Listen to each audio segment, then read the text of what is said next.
Selamat pagi, sahabat Petra yang terkasih di dalam Tuhan Yesus Kristus. Sudahkah Anda mengasihi orang lain hari ini?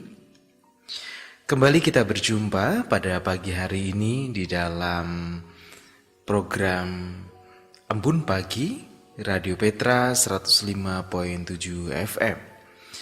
Bersama saya Pendeta Ardi Tulus Arianto dari GKJ Sarimulyo. Kita akan bersama merenungkan firman Tuhan di dalam Embun Pagi edisi hari Rabu tanggal 13 November 2024 melalui sebuah tema yang akan kita renungkan bersama, yaitu memberitakan kabar baik. Dan sebelum kita akan bersama merenungkan firman Tuhan, kita akan bersama berdoa memohon pimpinan dari Tuhan. Mari kita satukan hati kita siapkan hati untuk mendengar pemberitaan firman Tuhan, dan kita mohon pimpinan dari Roh-Nya yang kudus. Mari kita bersama berdoa.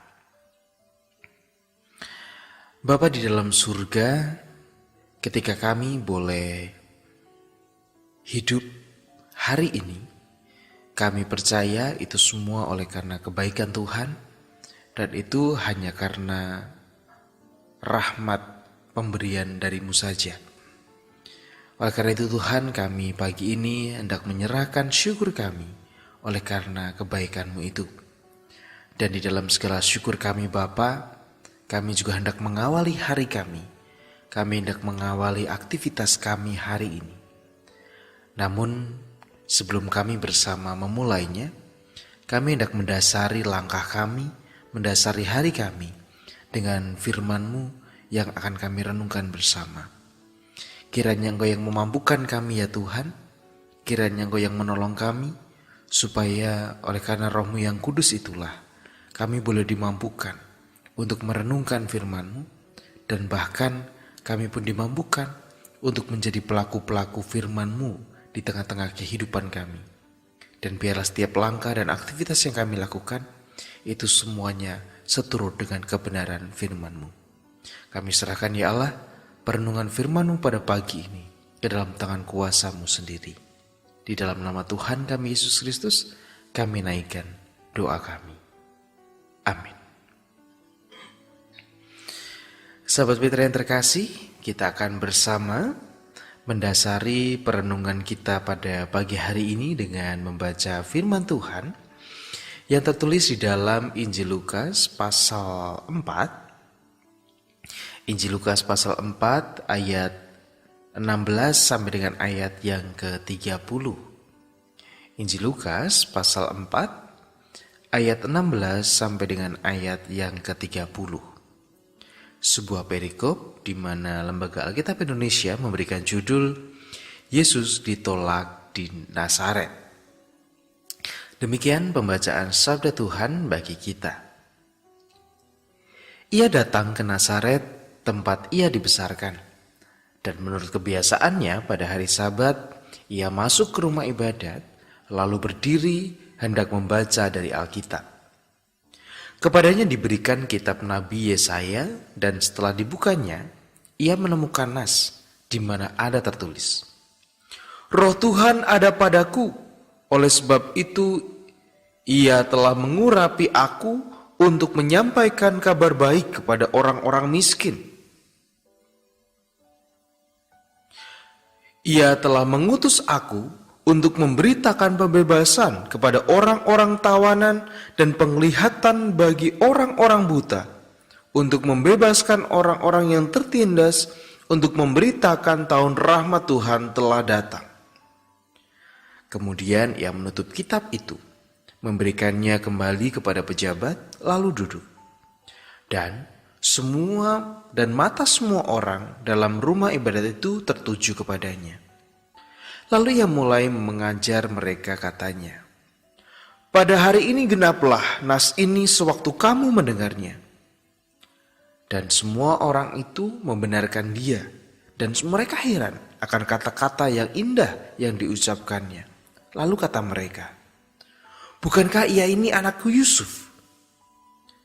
Maka berkatalah ia kepada mereka, tentu kamu akan mengatakan pepatah ini kepadaku, hai tabib, sembuhkanlah dirimu sendiri. Perbuatlah di sini juga, di tempat asalmu ini, segala yang kami dengar yang telah terjadi di Kapernaum. Dan katanya lagi, aku berkata kepadamu, sesungguhnya tidak ada nabi yang dihargai di tempat asalnya. Dan aku berkata kepadamu, dan kataku ini benar. Pada zaman Elia terdapat banyak perempuan janda di Israel ketika langit tertutup selama 3 tahun dan 6 bulan, dan ketika bahaya kelaparan yang hebat menimpa seluruh negeri. Tetapi Elia diutus bukan kepada salah seorang dari mereka, melainkan kepada seorang perempuan janda di Sarfat di tanah Sidon. Dan pada zaman Nabi Elia, banyak orang kusta di Israel, dan tidak ada seorang pun dari mereka yang ditahirkan, selain daripada Naaman, orang Syria itu. Mendengar itu, sangat marahlah semua orang yang di rumah ibadat itu. Mereka bangun, lalu menghalau Yesus keluar kota dan membawa dia ke tebing gunung, tempat kota itu terletak, untuk melemparkan dia dari tebing itu. Tetapi ia berjalan lewat dari tengah-tengah mereka, lalu pergi. Demikianlah bacaan firman Tuhan. Yang berbahagia adalah setiap orang yang dengan setia mendengarkan, merenungkan, serta memeliharanya. Haleluya. Amin. Sahabat Petra yang terkasih di dalam Kristus, ketika kita mungkin sering merenungkan atau mendengarkan tentang firman ini, dan ketika kita mendengarkan tentang firman ini, seringkali kemudian kita berfokusnya adalah pada, oh, Yesus ditolak karena dia adalah seorang anak tukang kayu. Dia ditolak karena dia hanyalah orang biasa. Tetapi pertanyaannya, apakah yang membuat dia ditolak itu karena ia seorang anak tukang kayu? Ataukah karena ia seorang yang biasa? Ketika kita membaca firman ini, ternyata kita menemukan bahwa ia ditolak pada dasarnya bukan karena ia seorang anak tukang kayu. Nampaknya tidak salah juga ketika dia anak seorang tukang kayu, anak Yusuf atau orang biasa. Tetapi pertama-tama ia ditolak justru karena ia mau memberitakan kabar yang berbeda dari yang lain. Ia mau memberitakan firman yang Tuhan tuliskan, firman yang Tuhan perdengarkan kepada Nabi Yesaya, yaitu tentang pembebasan kepada mereka yang tertindas, upaya untuk membebaskan orang-orang miskin, upaya untuk membebaskan mereka yang terpenjara, dan upaya untuk membebaskan mereka yang menjadi tawanan, penglihatan kepada orang buta, dan mujizat-mujizat yang terjadi. Nampaknya berita itu menjadi berita yang tidak biasa bagi orang pada waktu itu. Kenapa? Ya karena seringkali bagi orang-orang pejabat-pejabat bait Allah pada waktu itu, orang-orang dengan kasta-kasta yang tinggi, mereka seakan tidak punya kewajiban untuk kemudian memperjuangkan nasib orang-orang yang terpinggirkan. Fokus mereka adalah memberitakan kebaikan, memberitakan kabar baik kepada mereka yang memiliki jabatan, mereka yang memiliki sesuatu yang tinggi begitu, memiliki strata sosial yang tinggi, orang yang terpandang gitu. Atau juga kabar yang mereka beritakan adalah setidaknya kepada keluarga mereka, kepada orang-orang terdekat mereka.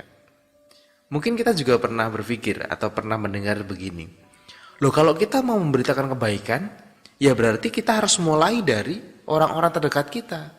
Kita harus mulai dari keluarga kita, makanya yang kita utamakan adalah keluarga kita. Berkat Tuhan, kebaikan yang dari Tuhan, yang harus kita sampaikan kepada orang lain, ya harus kita sampaikan dulu kepada keluarga kita. Masa iya kita mau menyampaikan kabar baik kepada orang lain, tetapi keluarga kita kemudian tidak kita perhatikan? Pernahkah kita juga berpikir begitu atau mendengarkan pernyataan itu? Jika kita pernah berpikir atau mendengarkan pernyataan itu, maka cara berpikir itulah yang juga dimiliki oleh para orang-orang pada waktu itu. Tetapi yang menjadi menarik adalah Ketika Yesus menyampaikan berita tentang pembebasan ini, ketika Yesus menyampaikan tentang perjuangannya membela mereka yang tertindas, justru bukan dimulai dari orang-orang terdekat, tetapi justru dimulai dari orang yang jauh, orang yang tidak dikenal. Ketika ia memulai karya pelayanan di Galilea, di Kapernaum, tetapi ketika ia memasuki kota Nazaret, di mana ia tinggal, di mana ia berasal, ia justru mengatakan bahwa di sini bukan tempat di mana aku melakukannya. Bahkan ia memberikan contoh ketika ada banyak orang, kemudian ada banyak peristiwa ketika ada orang yang zaman Elia, banyak yang kelaparan, banyak yang merasa tertimpa bahaya begitu, tetapi Yesus mengutip bahwa Elia ini diutus bukan untuk mereka, tetapi kepada seorang janda di Sarfat, di tanah Sidon, di mana itu adalah tanah di luar kawasan yang di mana Elia itu berada. Artinya bahwa berita tentang kebaikan itu menurut Yesus justru harus diberitakan, bukan standarnya, bukan teritori. Standarnya bukan siapa orang terdekat, tidak, tetapi siapa yang paling membutuhkan itu. Kalaupun yang paling membutuhkan itu adalah orang di luar keluarga kita, orang di luar orang-orang terdekat kita, ya tidak apa-apa. Justru itulah yang harus kita beritakan. Tetapi seringkali kita dibatasi oleh teritori, kita dibatasi oleh orang-orang dekatku sajalah. Sehingga ketika kita tidak, orang yang jauh dari kita mungkin akan sangat jarang mendapatkan berita kebaikan dari kita.